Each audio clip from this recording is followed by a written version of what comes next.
Okay, here's another unofficial tutorial of the Denon DN-S3700. I figured I would go through some of the real basic issues, features, just real quick. I know a lot of people have done it, but I figured I would throw my hat in the ring as well. When you turn the Denon DN-S3700 on, it automatically starts out here with CD. That's just the default mode. These are your three buttons. You've got CD, USB, and MIDI. I use USB, and you click that and it'll start to load in the database, whatever information's on there. The default it stays with is artist. The way you change those is with the knob here. You turn and you can change from artist to album to title to genre, year, beat per minute, file name, folder, or playlists. You can also use the table itself. You can turn the platter and it'll go through those as well. MIDI, I don't use MIDI, but you've got a feature for MIDI as well as MIDI hybrid mode, and that's if you're connecting up to a computer, Tractor, something like that. You would Tractor, Serato, whatever. I don't use them. I use the USB. But this is your parameter knob. You turn this to change from cancel.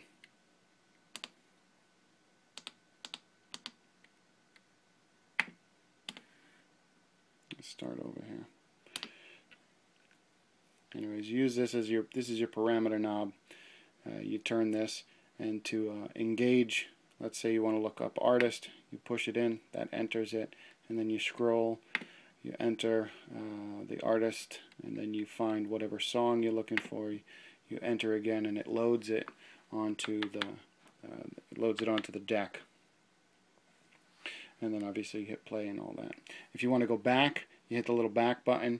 The back button will jump you up, jump you up, jump you up again. So that's how you move through those. The next button down is your playlist button. You click that and you can scroll through whatever playlists you might have, categories. It glows when you're in playlist. Push it again, you turn it off. And you've got your pitch control here. You've got pitch for, speeding up, slowing it down, all that good stuff.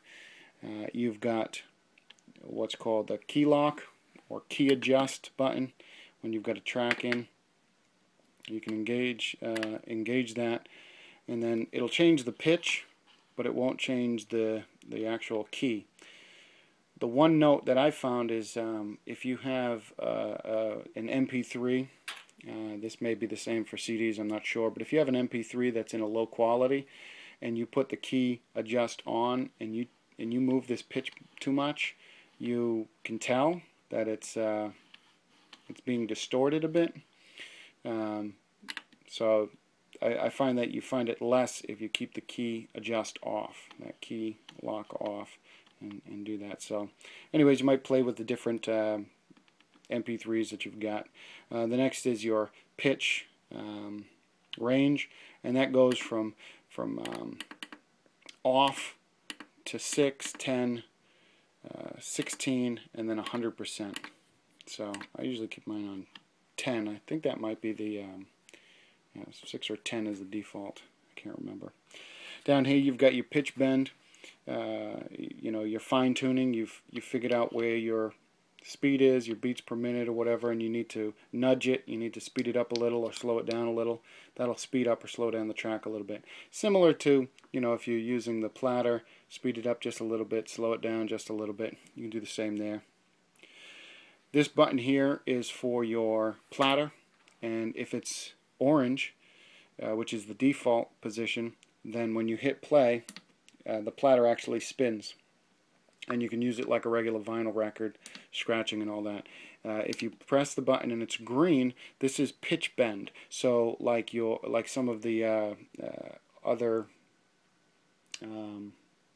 CDJs, you can move this, and it acts like the pitch bend bar buttons down here. It acts just like that, as well as a has some kind of a search feature.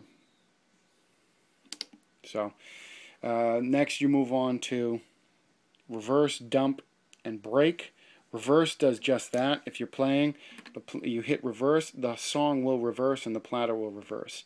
Dump is I use it for if you're coming across a song that has a swear in it or something, and you're in a venue that you don't want to have swears. When you're coming up to it, you hit the dump button and it will play the track backwards, though the platter keeps spinning. And then when you turn it off, it will pick up where it should be. So you haven't actually reversed the track, you've simply reversed the sound so that you can get rid of that swear or whatever. So dump is different than reverse. Reverse will actually reverse the platter and the song. Dump will just reverse the sound until you turn it off, and then it'll keep playing where it should have been if you never touch that button at all. Break will give you the break time, so you can change it with this button up here, this parameter up here. Let me push the button again. You push it and you've got a break time, and you can change. And what that means is when that's activated and you push the play pause button, it will slow down and then stop. So kind of like your old traditional turntables. Then you come to the eject button. That's pretty self-explanatory. If you've got a CD in the front, you eject it. You've got your play pause button. Great, you play, pause, and then your cue button.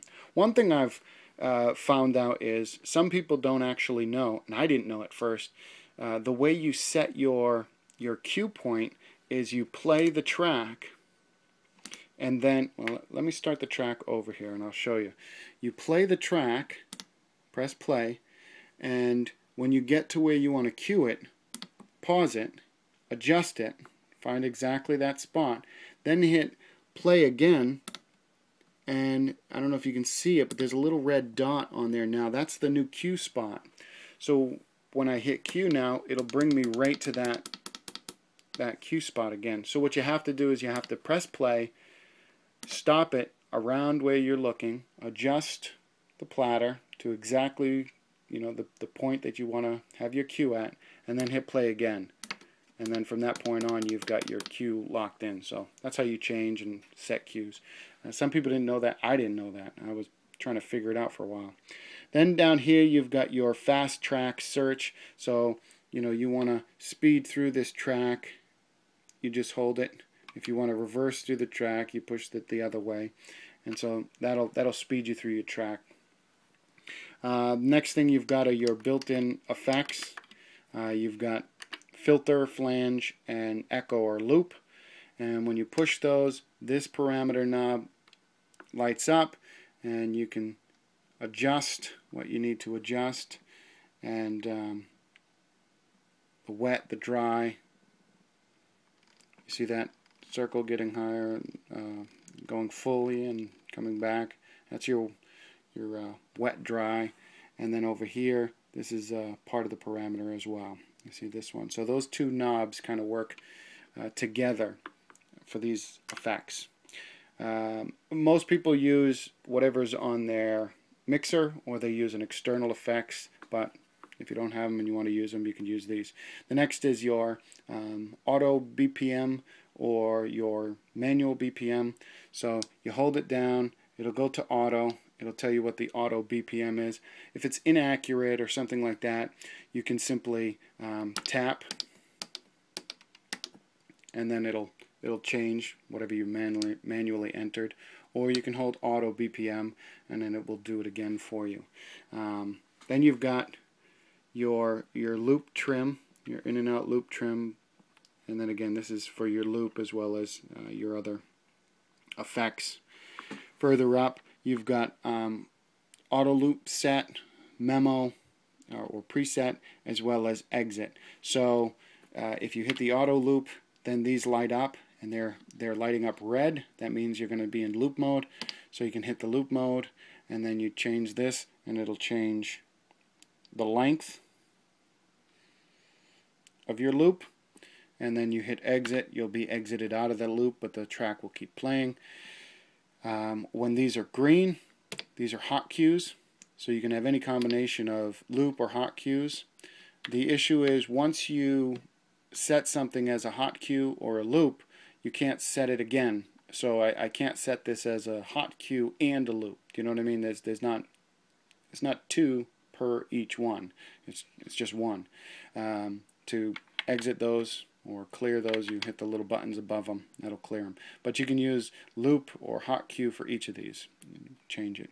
And then obviously the exit. The memo function is if you have hot cues or loops for each track, you can actually set. So you can set the memo set, and then you would hit the button to enter that, and whatever hot cues and loops you've set for this track will be activated, or saved I should say. And again, I use USB, so I'm not sure how that works with CD. But anyways, you use that, and then what you can do is recall those later. You hit the memo button, and it won't say memo set, it'll actually say memo recall or memo call, something like that, and then you'll hit the button and it'll bring those hot cues back up, or those loops. So that's a nice little feature. Another thing I use these hot cues for are not just looping and quick little samples.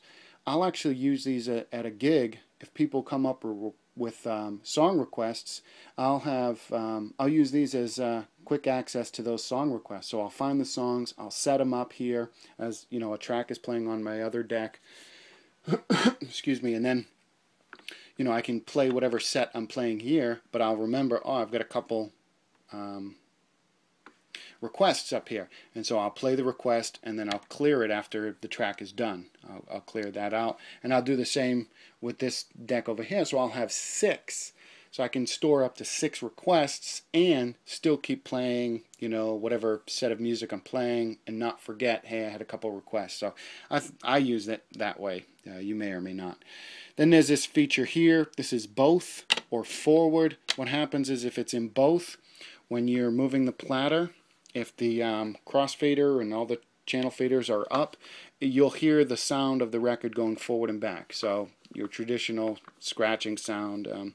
If you have it forward, you will only hear the sound when the platter's moving forward. So you can actually do like a faderless baby scratch in a sense. That way you just you hit the sound, so it'll be vroop, vroop, vroop, and you won't have a sound as it comes back. I don't use that at all, but it's there.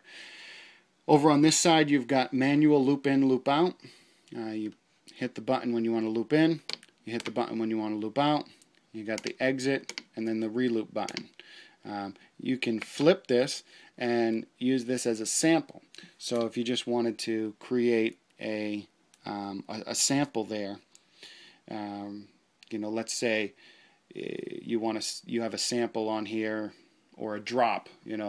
You're listening to DJ Rockadoodle or whatever. You could have this set up on both of your Denons, and so every so often you could use that as your kind of drop. Now you can't use it over the top of something. If you hit that, it'll go to this on this deck. So if you're playing something over on one deck, you can use this as a sample or use it as a drop in or something. That's kind of neat. So you hit the flip button, and then if you're clearing it out, you hold it down and then click the button. You also have your time button, and that changes the time from elapsed or remaining. That's a nice little feature. You've got title as well as ID 3 tag information. That button, you push that and it changes what you're seeing on there. Tags. The display, click the display, it'll change the way the display shows. So you can have the full waveform, or you can have it like in a half waveform look.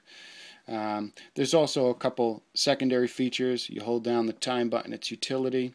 If you hold down the title button, it changes to lock off. And then, I don't know if you can see it, but up here it says continue. Play lock is on, single. What I use that for is, if it's in single, that means this will only play one song. So if you change, if you try to move a track or something while this is actually playing, it won't let you. It'll say play lock is on. But if you have continuous on, If you change it to continuous up here, which play lock will be off,